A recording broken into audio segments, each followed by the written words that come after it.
I'm not saying that no one can furnish your house for $500. I'm saying I can't do that. There's a level to everything, like working out. You can put on shoes and walk outside. That's pretty much free. You can go join some crazy Pilates gym with reformers. That's expensive. Like, you have to know what your business can do. Very excited for the podcast today. We have Jamie Gasparovic on with us. Welcome, Jamie. Thanks, Brad. I'm happy to be here. Good. Well, Jamie's with Studio Gaspo. We've known each other social media for quite a while and met in person Yep. at Luann Live down in Orlando, end of last year, which is pretty awesome. So, Yeah, I was just thinking, our first interaction, I think I messaged you on Instagram after hearing you on Luann's podcast and was asking you just about pricing and what you think is a good spec book and all kinds of stuff. And you were so nice and responded. So that was just a great first impression that I got of you, and you've upheld it all this time. So well, it's good to be oh, talking to you. well, thank you. Hopefully I can keep that up and I appreciate reaching out. I mean, I find a lot of value in that, as you well know, that designer, builder, architectural space. I think there's just so many questions I have too, like, and understanding your business, Jamie, and how designers work. I feel that it allows us as builders to be more effective, more proficient. It makes Yeah. our process better. I mean, there's just so much collaboration that can happen behind the scenes, even though you and I haven't had a project together yet. Right. Right. I totally agree. And I think that the more that we can talk about how, there's the builder, the architect, the designer, and the more we can all understand what the other one does, the better the projects can be and the happier the clients can be. Let me start here because now that you bring that up, I mean, we can get into the kind of that triangle relationship, internally that we understand. Based on the clientele you've had to this point, how, I don't want to say up to speed, but how collaborative are they to say, okay, Jamie, we need all three parties together? How's it been with just the owner side? I think they don't know a lot of times still. A lot of my clients have not built a full custom home before. Like, this is their first one. And so they don't know. There's a lot of education that needs to happen. And then same on like big reno jobs that I've gone out to where I'm kind of the first person involved. And I almost always have to tell them, like, you need an architect on this job. You're gutting this, you're taking down walls. There needs to be an architect involved. And they're like, oh, really? Okay. Like, do you have names? So it seems like a lot of people do not really understand that there are sort of the three legs of that stool of the project, and definitely don't understand that we should all be hired kind of in tandem, in my opinion. I think a lot of people hire the builder and then it's like the designer can be an afterthought, or they're thinking, oh, before I move in 2 months, I'll call them. And it's like, no, no, no. You need to hire us from the get go so we can be involved and the whole team can know what's going on and we can just plan stuff better. Yeah, to your point, I think a lot of clients don't understand probably the best way. A lot of them are figuring it out and they may follow you, Jamie, because they're like, hey, we love your style on, you have a good following on Instagram and we love everything, the content you're putting out. Um, but the point you bring up about working in tandem is very interesting because there's no doubt there's a ton of value add for the client if they have designer, builder, architect from the beginning. Right. And from a builder perspective, I look at it even a step further that, yeah, those are great. But, for us, we're trying to do a lot of turnkey projects. So landscape, pool design, a big one is low voltage, because, Yeah. most architects and designers are familiar with like the low voltage and structural wiring component, but they don't put it in the plans. It's not like the Right. electrical engineer is doing the electrical plans, but you have to have that component because it ties into everything, and you have to think about that kind of end goal and bring it in the very beginning. Right. And that kind of leads like perfectly into what I wanted to talk about today, Yeah. um, which I know I told you is proactivity, but sort of more than that. So I have just this little framework of like, how do you keep the peace on a job? Okay. And peace is an acronym, and it's proactivity, expectations, accountability, communication, and education. So I Okay. feel Hold on. like, Go again. So you said okay, productivity, expectations. proactivity, Uh huh. expectations, accountability, Uh huh. communication, and education. Got it. So I feel like you need those five things on every job. That's how you keep the peace. That's how you keep the peace between the team members, with clients, keep everything on track.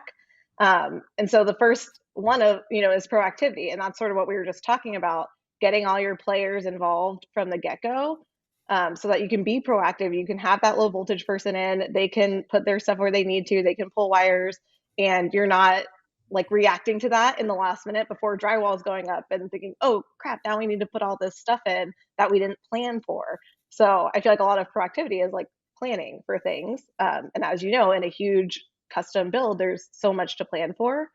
And if you're not being proactive about that, then it's going to be, more costly, more time, all of that for the client and for the team. So let's touch on the proactive. We can go through each of these ones because I think there's a lot to dissect here.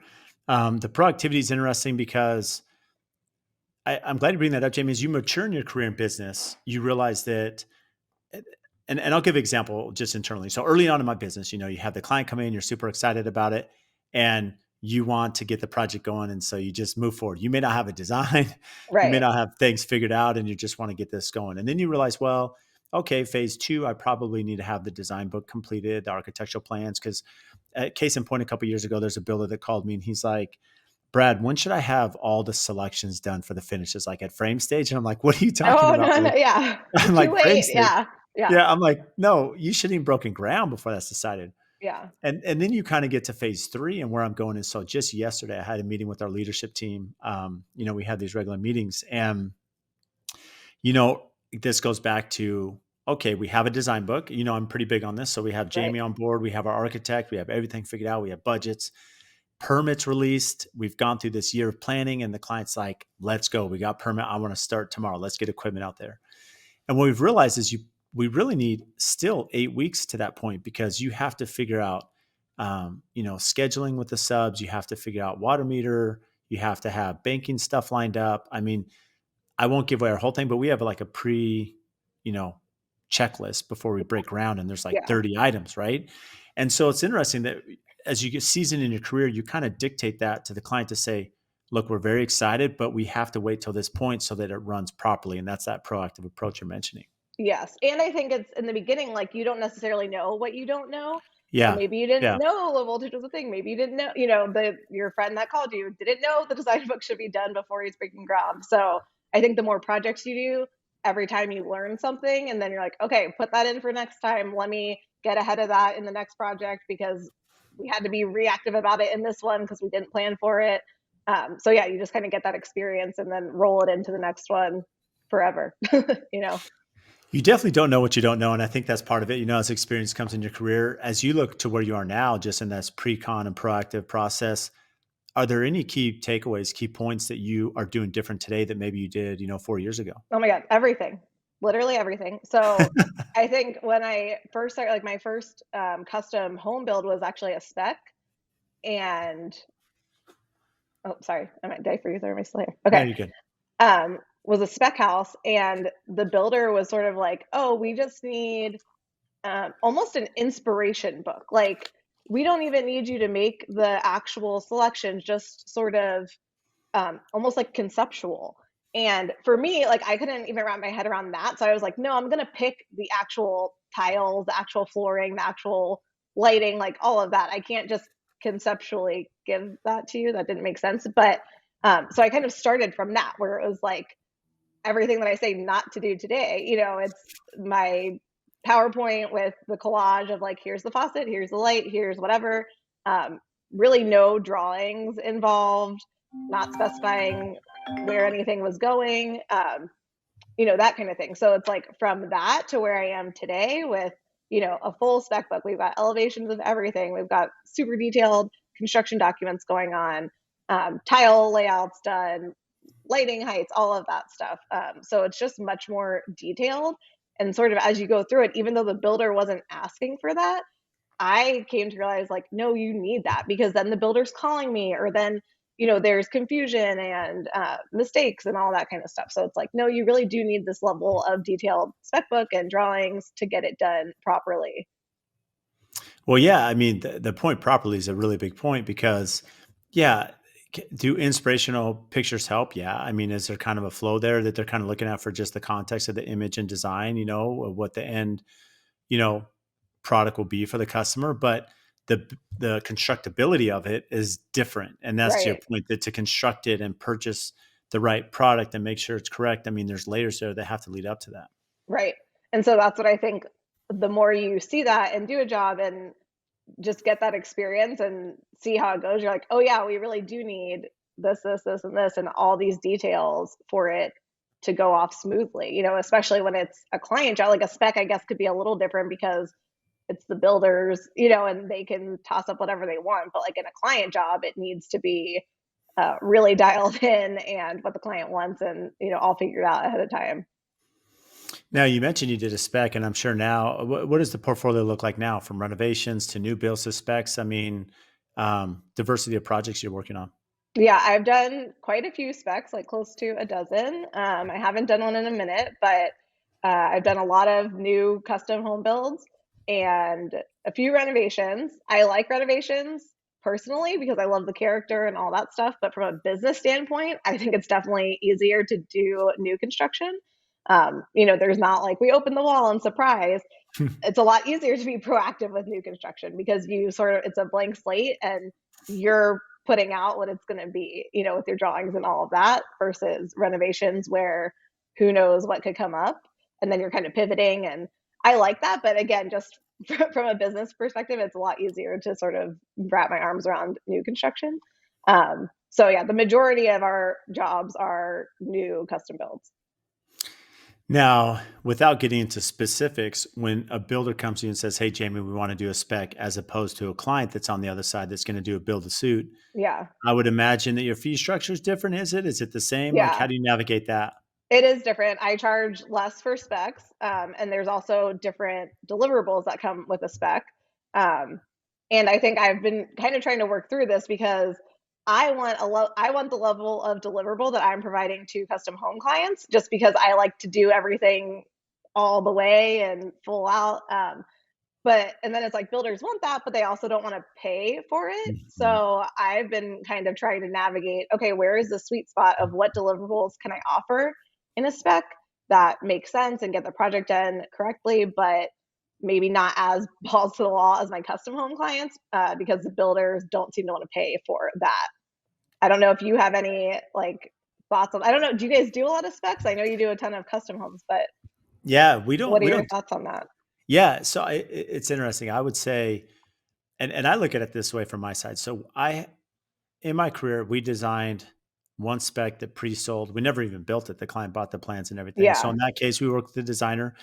And of course, the designer was less expensive because they can just essentially do what they want. We kind of give them a budget or aesthetic, allowances or yeah, yeah, yeah, and they just go do it. And what's nice about that from a design perspective is they don't have, look, we love our clients for sure, but when there's not a client on the other side, they have the freedom to kind of, create, and they're not doing red lines and right. images. And because there's always going to be some personal elements when the clients involved say, I like that, I don't like that, let's change that. And, I saw Yep. this on Instagram last night. Can we modify Yeah. and make Our this right? favorite thing to hear. Yeah.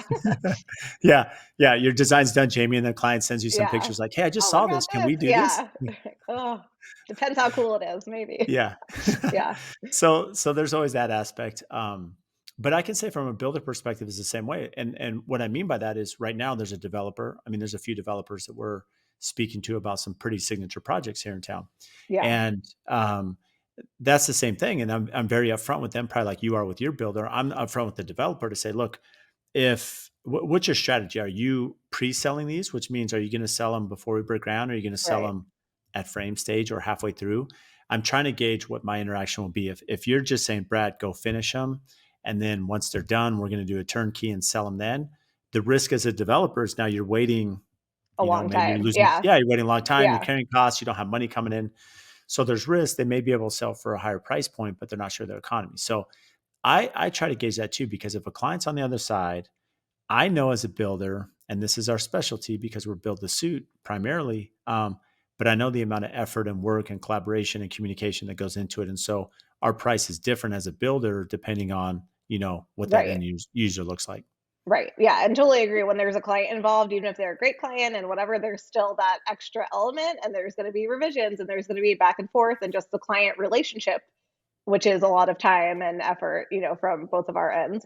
So I think, yeah, when it's a spec house and there's no client and the builder is typically like, it looks good. We don't like, yeah, here's the allowances as long as it's within budget. And that's kind of my thing. Like there's no revisions. If I give you the design within budget, within what we talked about conceptually, like that's it. That's what you're paying for. We're not doing back and forth. That's sort of the beauty of not having a client. Like the builder's the client or the developer or whoever. But yeah, they typically just want it. Okay, it needs to look good. It looks good. Run with it, and we need to sell it. Hmm. How's that been? How's that track record been from a marketing perspective for you doing specs and build to suits? Um, I don't know. It's been so some of the specs, and funnily enough, I'm actually doing a class about this on Friday. But there's pros and cons to doing specs. Like again, you can get creative. Like it's a great opportunity to do some stuff that you've been wanting to do, but maybe a client's not buying into. But then there's like the budget, which is pretty stringent, in a spec because it's not someone's personal house where you can sort of emotionally sell them into like using the cool expensive stone, and they're like, yeah, it's fine, let's go over the allowance, we love it. Like in a spec, it's a business thing first and foremost, so you really got to stick to those allowances.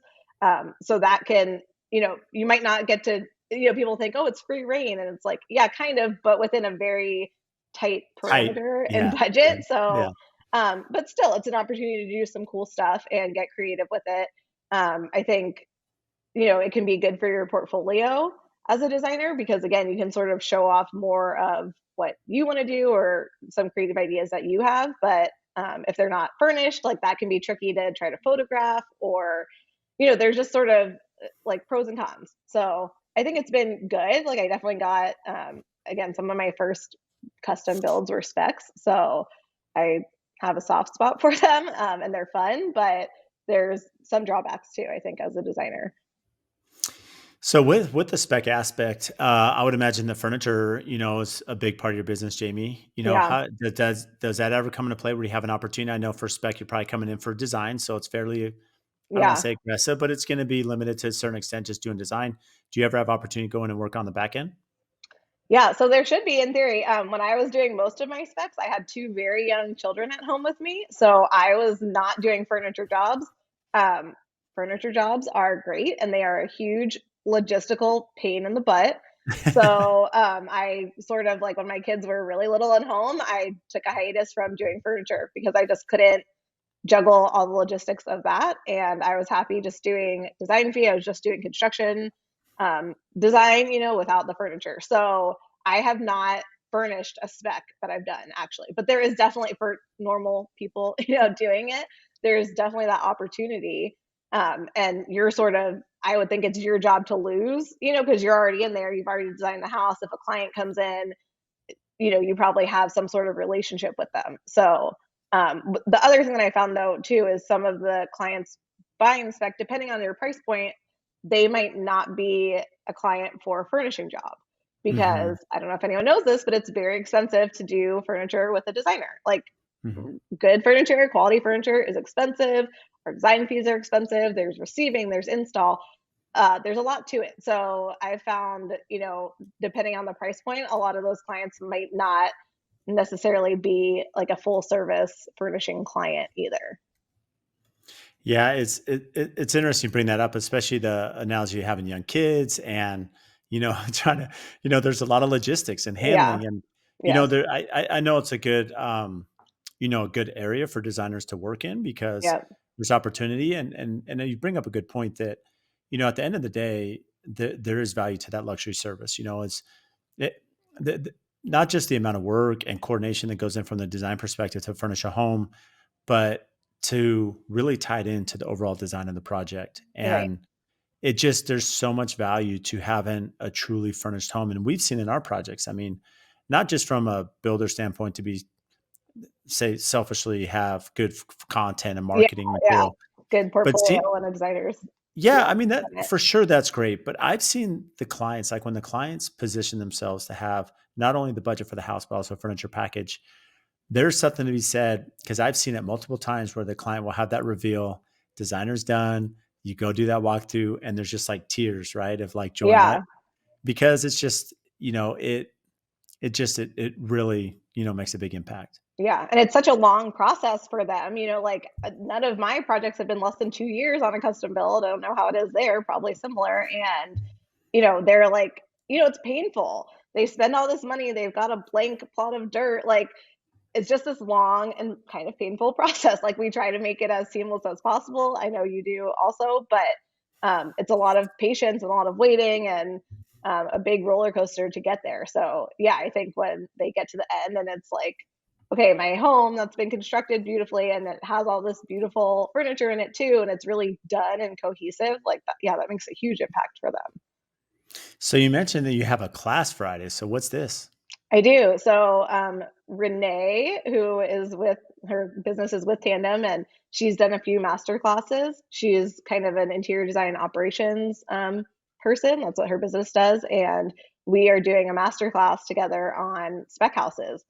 It's a topic that a lot of my other design friends will call me about, that I see a lot in the Facebook groups and that kind of thing. So I feel like people are interested in getting into them, but they don't know. Like, a question that I've gotten a lot is, oh, this builder contacted me. I've got a meeting on Friday with them. Like, what do I say? Well, like, what do I ask them? What questions? What do I not know that I don't know? Type of thing. So there just seems to be a lot of interest about it. So we're going to be talking about all that stuff, like pricing and the process and deliverables, how you work with a builder on these kind of homes. So, yeah. That's awesome. I mean, ha- one of the questions that's often asked, I think, to many, people in our industry, and you could speak to this, Jamie, is, you're running your business, you're building Studio Gaspo, you have, you mentioned your family and kids, and you have all these different Yeah. things. Value add, as you're going through now, giving back to the community and doing the class, and, you know, benefit to your business, spending the time to do that. Yeah, 100%. And I am very much like community and collaboration. And I have a lot of very good design friends. I have a very good design friend who lives in my market, and we do a lot of stuff together. We've helped each other with installs. Like, I just Hmm. truly believe there's no such thing as competition with designers. Like, everyone is so different. It's such a personal thing that you're doing. You're not an accountant who they're just seeing once a year to do taxes, and like, it's very black and white. You are in their home, you're like talking about their bed and their bedroom and all this stuff. So it's, personality, and then it's everyone has a different process, everyone has a different fee structure, all kind aesthetic. Like, there's just a million variables. So I very much feel like if someone is my perfect client, they are not your perfect client. And if they're your perfect client, they're not mine. So it's like there's plenty of work to go around, and there's just so many factors in hiring a designer, and I think there's a great fit for everyone. I love that. I mean, I've seen some of the most successful people I know definitely have the mentality of abundance as opposed to the mentality of scarcity. And so Yeah. there's something to Yeah. that. Yeah. And then with, giving back, I feel weird even calling it that, but like, I just like to tell people, and like I always say, like, I'm not trying to say I'm an expert, but I am happy to tell you everything that I've done and what I've learned from it. And if I can help you avoid a mistake or answer a question or whatever, I'm happy to do that. So I don't know everything, but I'll tell you what I know and what I've experienced, and I'm happy to do It's amazing. Okay. Well, we only got to point number one, proactivity. that. Well, that's a big one. That might be the most important one. It was a But big one. So how to, how, and I think your point number two, you brought up expectations. yes. I found it's funny as I look back in my career and we always say, oh, you hear this from designers or builders and, oh, I had this client and they're terrible. Right. And I've Yeah. always looked back at that. I'm like, well, I look at my career and again, yeah, we definitely sometimes have some experiences, but I always look at from their perspective, okay, were they terrible or did we not manage Did I not expectations? set it up? Yeah, did Yeah. we not set expectations? Mhm. Did we not manage the process? Did we not, there's Yes. these different layers. And I'm like, did we lead to that tension? Did we lead to, um, you know, where we are today because of that lack of, setting proper expectations? Right. I love that, and I like to think about that too, and I feel like that ties into also accountability, like, not only on a job, but as a business, where you're not just pointing fingers at the client's horrible. It's like, if all your clients are horrible, what's the common denominator? Like, maybe look inside a little bit. But yeah, same. I've had jobs early on when I started, and I didn't have like parameters for revisions or how clients gave me feedback or that kind of thing. And then they'd go round and round for a million rounds. And I'm getting frustrated. Like, this person keeps changing their selections and we can't get this house built. And it's like, Yeah, but that was on a lot of it was on me. And for sure you come across different personalities, but so much of it was like I did not set any expectation. We were just going, designing. There was no communication about how you need to give feedback, how many rounds of feedback you get before it triggers some additional fee or what have you. So, once I got my business processes really dialed in and changed how I was handling that client and what I was telling them from up front, it's like crazy. I went from, okay, you're doing 100 rounds of revisions to like, you have two. And they're like, yeah, no, it's basically they did one and a little bit and we're good. Like every client after that. It's like, yeah, it's again, there's personalities that might be indecisive or whatever, but I think it's all about how you set it up from the get go. And then same with budget stuff. Like you want to set the expectations for what is it going to cost to build your house. If someone comes to you, and they're saying, "Oh, we want to build this for 300 a square foot," like that's not what you do. Hmm. So you want to set that expectation right from the get go, and sort of like someone said something like this, but like get the no up front. Like I want to repel you as much as possible before you're my client. Tell you all the terrible stuff. It's going to be so expensive. It's going to take so long, whatever. Give you a realistic picture and set those expectations so that we're not doing that down the road when they feel like, okay, I got in, I've been duped or something, and now all this stuff is happening and I'm disappointed and I'm mad and all that. That's really good perspective. I mean, I think it's incredibly valuable. And when you think about how you vet clients and how you find the right client, getting them, I think it's very well said when you say get them to that no answer as fast as you can. Yeah. Yeah. I mean, how do you handle expectations? Like, do people come to you sort of knowing, I know that you have a big social media presence, you're pretty well known. Like, do you still get people that come to you thinking, oh, you can build us some, cheap house? Or have you sort of like phased out of that at this point? Yeah, I wish I could say no. You still have, in fairness, people they don't know either, right? So they're reaching out for a Yeah. backsplash at times. I mean, not as much now, Yeah. um, You're but like, what about this makes you think that I'm doing the yeah. backslash? What about my website? Like, yeah, But it's just the reality, we did a video on YouTube called "Sticks in the Desert" because in Arizona we have like natural desert, right? And so yeah, uh, the way that it's zoned here is they want to protect that natural landscape, and so you can't put like traditional like masonry block walls to surround your perimeter. okay, And so what we do is we put like rebar, yeah, or we put like thin tube steel in to kind of create this barrier, but you don't really see it. It kind of blends with the desert, but it still keeps a barrier of entry from people just coming into your yard or house, okay, right? yeah. So we did a video on that, and people reach out all the time. Brad, can you come build my sticks in the desert? Can you come do my fence? And so I don't think that ever changes. But the point you make that I think is really interesting is, you know, as you become more seasoned in your career and business, and what I found now today, if I look at like Brad Leavitt today as opposed to, when I started my company 11 years ago, I definitely know the process better. So Yeah, I know where I've been burned. I know where I've frustrated clients. I know yeah, the breakdowns where they've been, and so and I really understand more of going back to how we started this, the integration of designer and architect and that collaboration and how we can be proactive through these things. And so what I found is now, um, really understanding my business, really understanding costs, really understanding manpower, really understanding durations, I can be a lot more clear with the client, to your point, to say, this is what it takes. And yeah, case in point, there's a signature project, like one that I wanted more than any project. I should say any project, but it was a really significant project in town. And I remember they were interviewing three builders, and we went through a bidding process, and it wasn't, they'd compensate all of us to bid it. And I remember telling them, I said, look, I've done a lot of these projects. It's very complicated. It's on a hillside, and I know what it's going to take right. because I've done it. And I was very clear that it's going to take this time and it's going to be this budget. And the client's like, no way. These two other builders are half the time. They're half the budget. And They're I'm just tricking like, you. They're tricking yeah, you. Yeah, I'm like, I don't know to their expertise, but I can tell you from mine, I know what this will take. And sure enough, right. you fast forward the time frame I told them it would take to finish the project. Well, they're at that time frame and they're about halfway done, Yeah. and they're way over budget. So they called me, Brad, will you come take it over? And I'm like, I can't. But I think the point is, had that been 6 years ago, I probably You would have would have been said, like, I okay. figure, yeah, okay, Yeah, I'll do it. right. I want the job, I'll do it. Whereas now, to your point, it's like maybe sometimes we're getting the client to say no, and maybe sometimes we're saying no because we just know our business. Right. And what they want is not realistic. And and Mhm. again, you're like, I'm not saying that no one can furnish your house for $500. I'm saying I can't do that. It's like there's a level to everything, like working out. You can put on shoes and walk outside. That's pretty much free. You can go join some crazy Pilates gym with reformers. That's expensive. Like there's a level to everything. So it's like I'm not saying that it can't be done ever by anyone. It's like you have to know what your business can do and what they're seeing from you too. It's like they see what you're putting out on social media, your level of quality, and it's like, yeah, if you want that, it comes at this. It's not IKEA or whatever.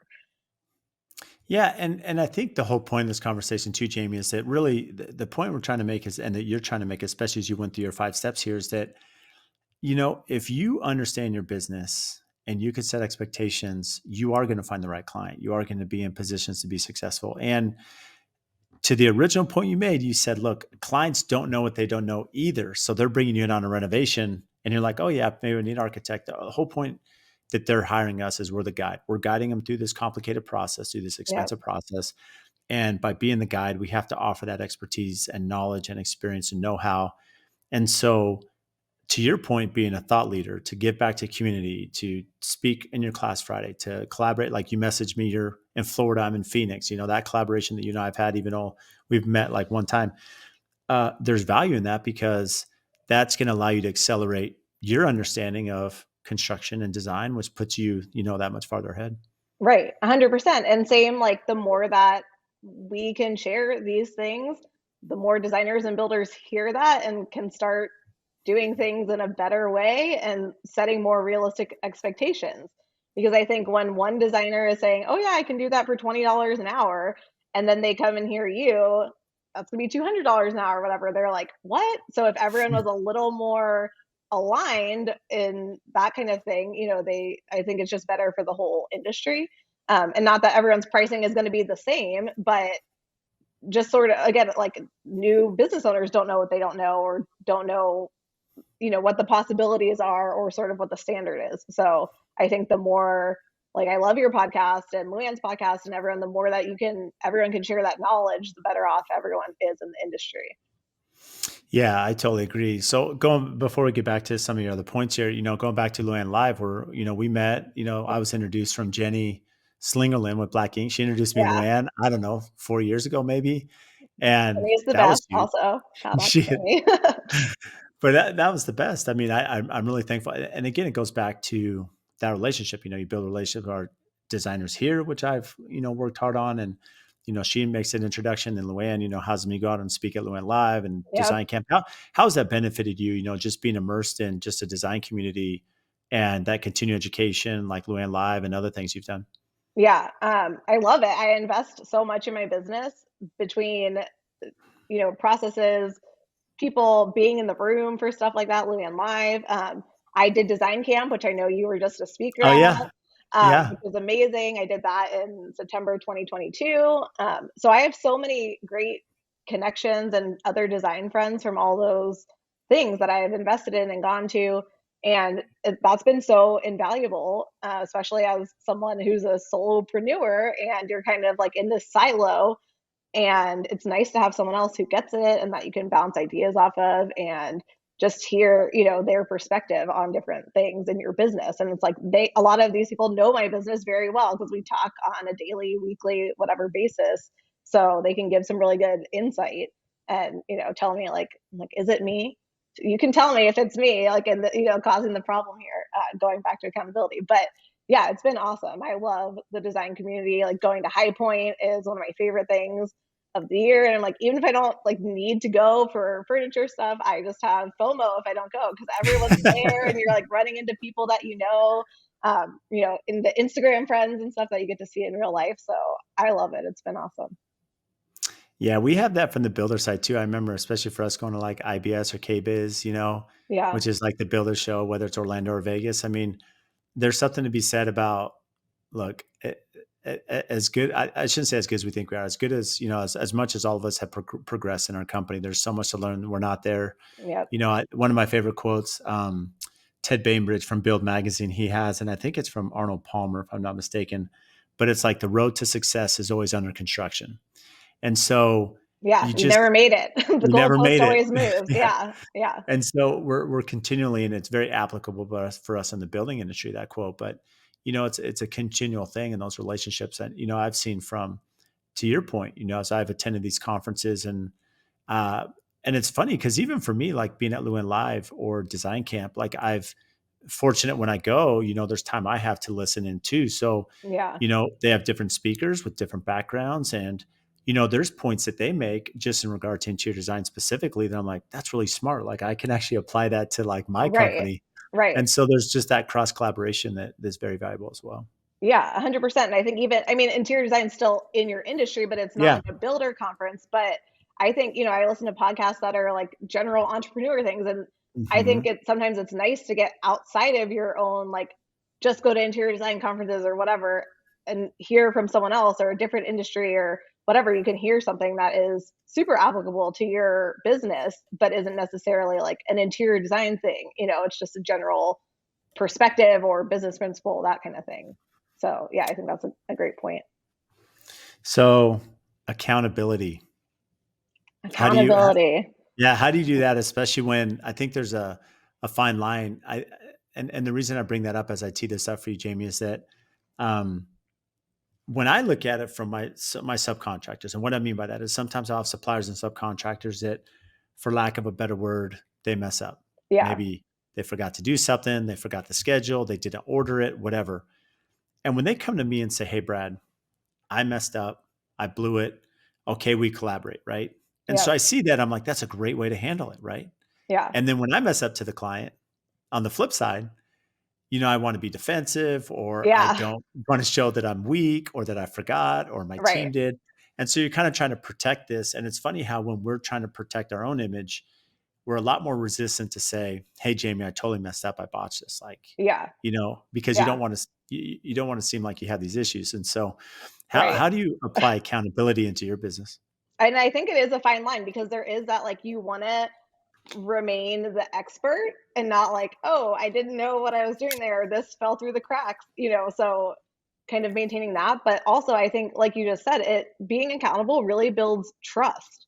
And trust is everything. And I mean, in probably every business, but especially ours, like you've got people's full bank account and home in your hands. And it's like, what is more, cherished than those things? Okay, family, whatever. But you know what I mean? It's like two very huge things. And I just think, like you said on the podcast the other day, that you had forgotten to order tile or something. You called your designer and said, "Oh my Mhm. God, I totally dropped the ball," whatever. And she's like, "Okay, we'll get it handled. We'll reselect. No worries." Like, and that relationship is just so much more important, I think, building that trust than you just pretending like nothing happened. Like, had you just, acted defensive and tried to put it back on her or point a finger or whatever, she probably would have had a bad taste in her mouth about you. And then it's like, well, I don't want to help you. Like, now we're at odds Mhm. versus, Mhm. okay, everyone makes mistakes. You owned up to it. Now let's come to a solution. Like, I want to help you. We're in this together. You owned up to it. So I feel like that is huge. And with clients too, it's like, I don't know. I just don't like the finger pointing. And I think that it just, accountability builds trust is like the biggest thing that I keep coming back to, I think, where you can just admit when something went awry, when you dropped the ball a little bit, but also come with a solution. Like, I like that too. I don't like to just propose a problem. I like to be very solution oriented. So not just like, oh, I forgot to order that tile. Good luck. Like, what are we, it's like if you're, I don't know in your case what you did. She just kind of handled it, but just sort of coming to the table with some solutions. Like, this happened. Okay, now these are our options. What do you want to do? It's funny you bring that up because I was just speaking with the designer yesterday, and in the context back and forth, I don't remember how we got on the subject, but I was just like, I'm not a problem person, and what I mean by that is that yeah, we deal with problems all day, but I don't like someone just coming up being like, "I have With a all these problem. problems." Yeah, Yes. it's like, Like, okay, help that's yourself. Yeah. What's the yeah, solution? Yeah. yeah, yeah. What are some solutions? What are some options? Like, have you done some research? Have we looked at other Yeah. alternatives? And to that point, to the, with, and I'll bring it up. So the designer was Alicia Taylor here, Yeah. and we just totally blew it. Like we didn't order it. So we met with our tile installer. They had some options for some summer products. We did. We went to her and said, look, Alicia, we totally messed up. We missed it and it's our fault. It's not yours. And here you are trying to reselect and we'd appreciate, and here's some options, right? If these can be a good swap. And she was awesome because I remember her saying, she's like, no one ever calls me. Usually they're like, it's back ordered or they're Right. on lead Just make time. something up when Yeah. yeah, yeah. Yeah.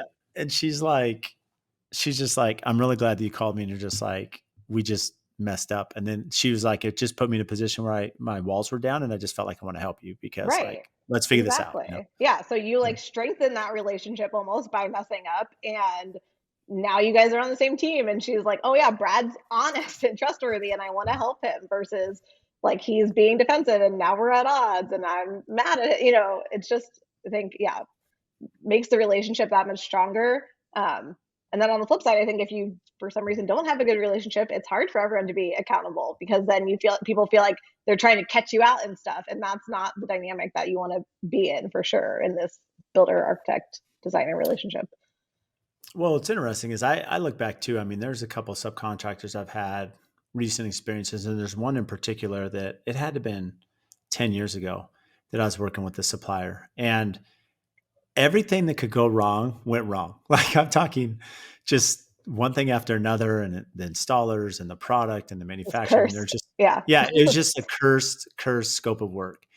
And I have to give him credit because he would call me every day and update me and apologize and be like, I'm going to get this right.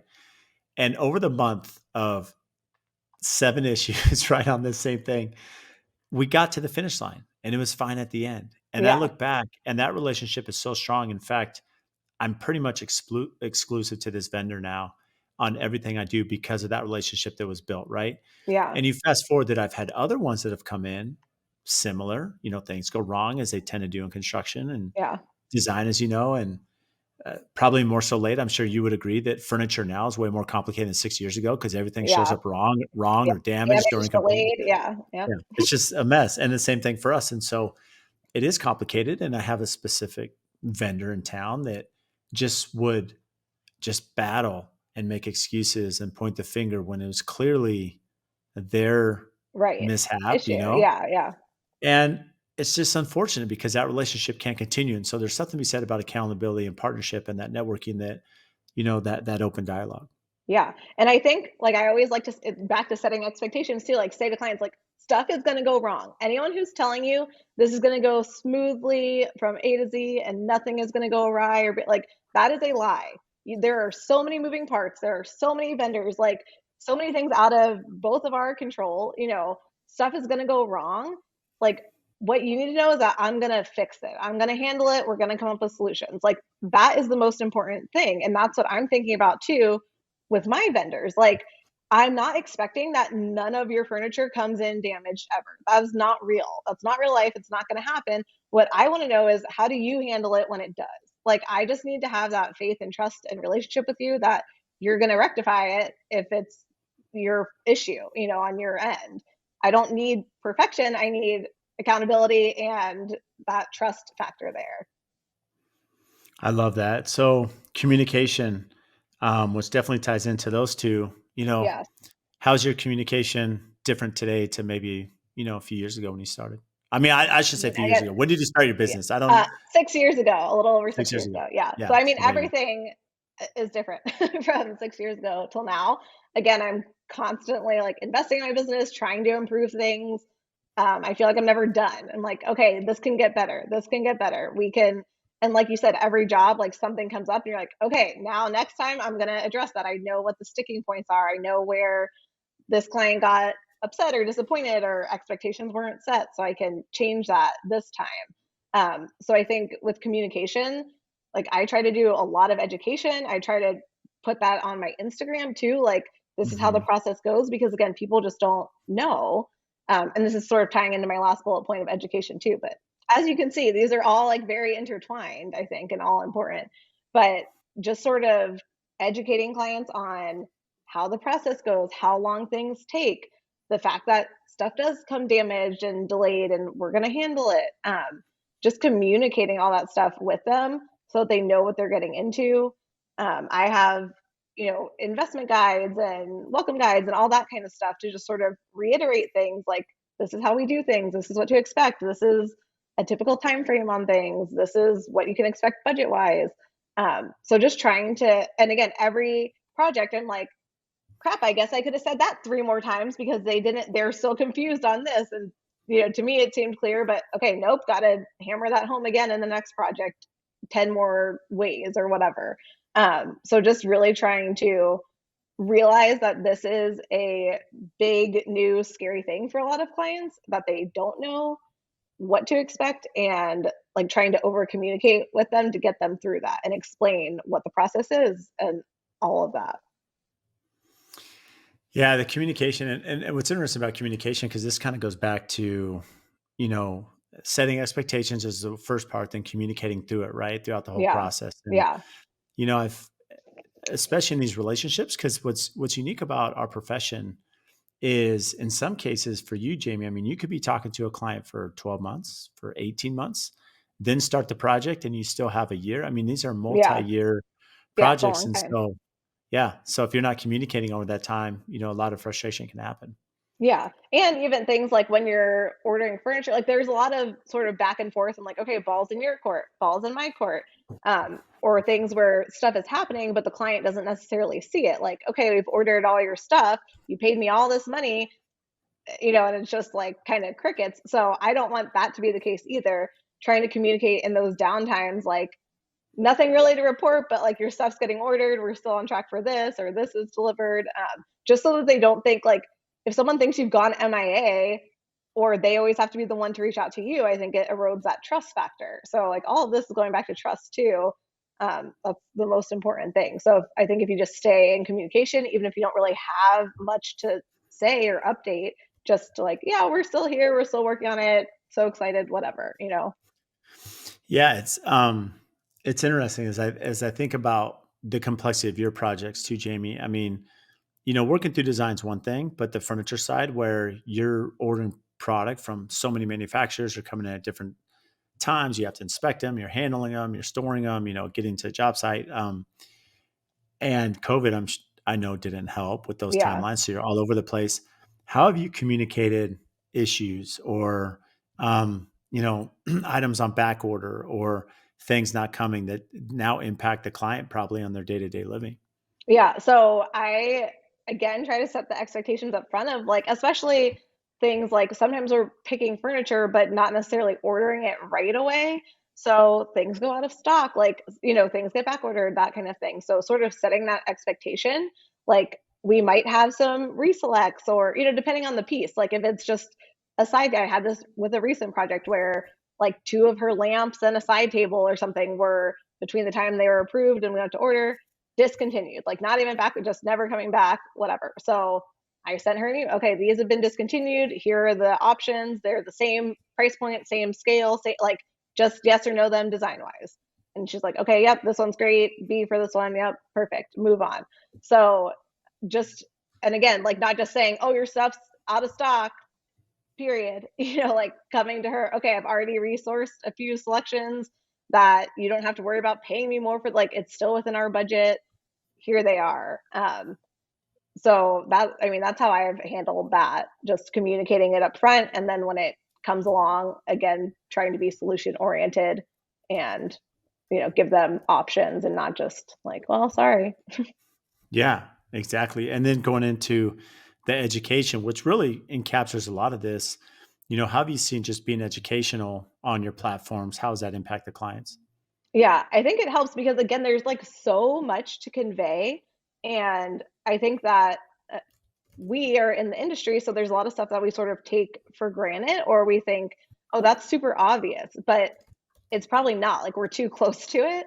So I try to think about that too. Like even saying procurement, like people might not know what the hell does procurement mean. It's like Mhm. I'm buying your stuff, like just trying to break it down. Like I'm talking to my 4-year-old, not like using these, lingo-y terms or something. And I think a lot of times maybe people think that makes them sound professional or like they know what they're talking about, but like your client is not in the industry, they might not know what that means. Like sometimes you're too close to it. So sometimes I'll like run stuff by my best friend who's not in the industry at all. Like, does this make sense to you at all? Like what are the gaps here that I can't see? because I'm way too close to it and I think, oh, this is all super obvious. Like, I don't even need to say that. But really, it's not obvious to your client. Yeah, that's incredible. I mean, I've seen the education side I find very valuable. And I didn't realize that at the time, especially as we'd put content out on social media or YouTube or here on the podcast. And what I found is that clients are listening, right? They are Yeah. watching and they're becoming educated. And I've seen that a lot of the clients we have now come in, they it's a lot easier for going back to your point number two here to set expectations because they've been listening, they've been watching. And so They know I more. Yeah. yeah, I have one client specifically that called me and is like, "Brad, I already know. I need a designer. Yeah. I need an architect. Like, I know this is the process, and here's the timeline." And they've watched it all, so they've gone through all that. So that Yeah. part's really beneficial. And that's awesome. And then it tees you up for success. Like they already know, that's like a great lead then coming in where they already Mhm. know. They're like, yep, my expectations are set. I know what you guys are about. I know how long it takes. I know that you require a designer, all of that stuff. They already know because you've put out that education. And then it's like an easy transition into being a client versus like someone who, for me is like, oh, we're gonna go shopping with you and we're gonna do this. It's like, no, no, no, no, no. Like, let me start you over from square one. That's a harder like lead to convert, I think, than when Mhm. you've put out all that education up front. And then also education, like for you and I, like, why do you need to have a designer on this project? Like educating people about that. Why do you need to pay for a GC who has a superintendent on site all the time? So I'm not doing it. Like Mhm. there's just a lot of education all the way around that needs to happen. So I think, yeah, using social media to start to put that out there. There's just so much to say that it feels a little overwhelming, but makes good content. Well, and from your side, it's like, okay, Jamie, why do you have this huge PM fee to run the project? Well, look at the builder you hired. I may have to babysit him a little bit more. Right.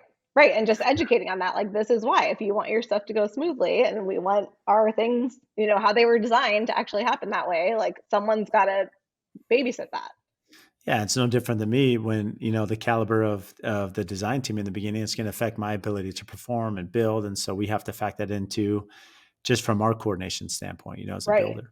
Right. And I've talked to architects before in meetings just about collaborating, and they're like, yeah, do you draw? Because if you don't draw, I have designers I've worked with that don't draw, but then that falls back on They us got to as an do it. Yeah. architect. So then it's like they're charging differently. So it's this whole circle of like, yeah, who's doing what? It's got to happen some way. And if it doesn't happen, then it's probably going to be a mistake that has to get ripped out and time and money. It's like you're spending it somewhere.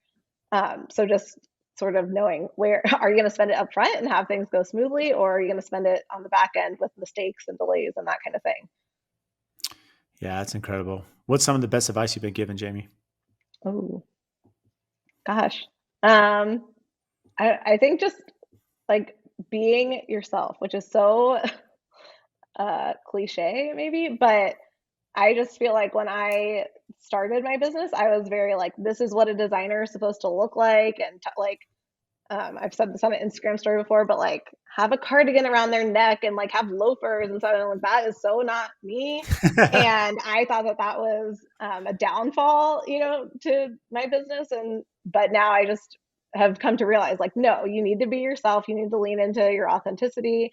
And again, there's a client for everyone. Like there are plenty of clients who don't want a cardigan loafer designer that's stuffy. Like they want someone who's real. They want that kind of personality. So just really leaning into who you are, and that can be a strength for your business.